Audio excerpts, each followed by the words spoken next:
Surah Al-Baqarah, Ayah 21. يا أيها الناس اعبدوا ربكم الذي خلقكم والذين من قبلكم لعلكم تتقون.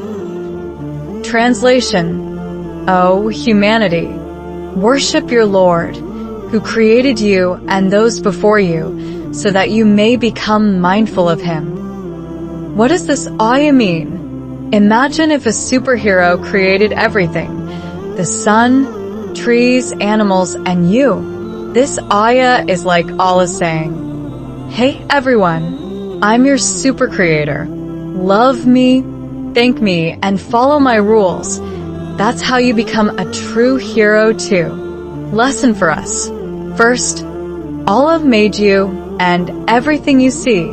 Second, worship means saying thank you, Allah, praying and being kind. Third, when you worship Allah, you become a mindful hero who makes good choices.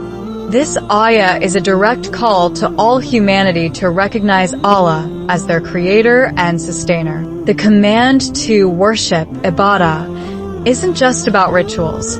It's about living with gratitude, humility, and awareness of His presence. The phrase, "so that you may become mindful," ties worship to Taqwa, God consciousness.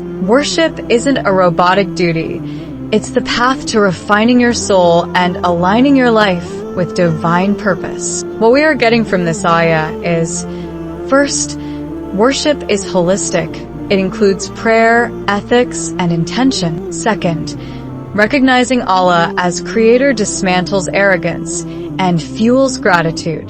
Third, Taqwa is the ultimate goal, living in awe of Allah's greatness and mercy. Allah didn't just create you. He gave you a mission. Worship Him and shine His light.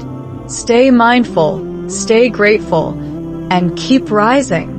Hit the bell button to never miss a lesson that deepens your faith.